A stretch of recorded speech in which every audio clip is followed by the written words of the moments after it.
Today I am celebrating the European Day of Languages. Now, this is obviously partly because I love languages. J'ai appris le français et ça me fait beaucoup plaisir de le parler. I learned French and that makes me very happy to be able to speak it. Y también aprendí poquito menos, pero el español. Me encanta la posibilidad de poder hablar con la gente de otros países. I also learnt some Spanish, not as much, and I love this capacity to be able to talk with people from other cultures, from other countries. Now, one of the things that I've learned in the process of learning language, I also learned sign language for a period of time, and a little bit of Italian and some Latin and some German, Entschuldigung Sie bitte. And it's been amazing to realize how profoundly our language shapes the way in which we view the world. Now, to someone who hasn't learnt languages, that must seem like a really peculiar thing to say, because we can perceive the world as having some objective reality. But in fact, the words that we use to describe the world shape very much the emotional content that we have about the world that we experience.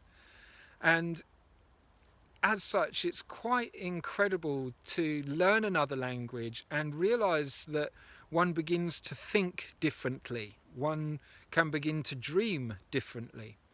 In fact, I've been blessed in 2 languages to have had dreams where everything has happened in another language, and it's really remarkable to see how radically that changes the experience of a dream, and indeed the relationships that we have with others.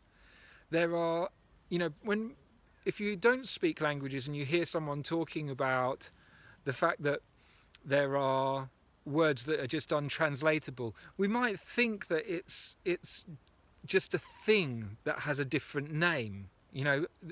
It could be, I certainly used to feel perplexed about that, and now I can really see how there are concepts that are so deeply ingrained in a culture's way of thinking that it's only learning that language which truly reveals the meaning of them.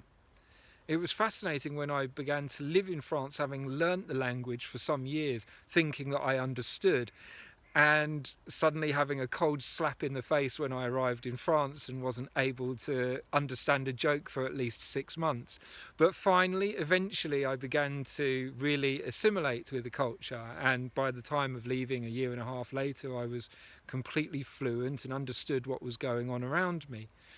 And that taught me so much about myself as much as about France and about the French language. Now, Europe is a particularly unusual place because, well, I say that, there's incredible density of languages in places like Africa and India. Every village has its own dialect. And, really, I suppose those dialects have formed into kind of common languages over huge amounts of time. But Europe is unusual in the fact that one can take a train ride and be able to pass on a single journey through a whole number of different languages, and therefore a whole number of different ways of thinking, a whole number of different cultures. And it's something that's really amazing about the existence of Europe, how such different ways of approaching life have been able to coexist more or less peacefully for many hundreds of years, their cultures clearly being visible through their architecture and, of course, the way people speak.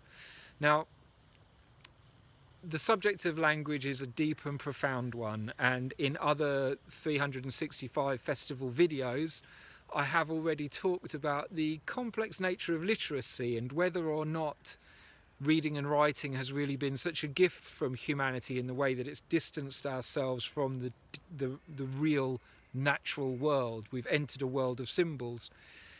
But yet languages existed long before reading and writing, and they've enabled us to be able to describe the world to each other and create imaginary universes for ourselves that are seemingly unavailable to other species of animal thus far.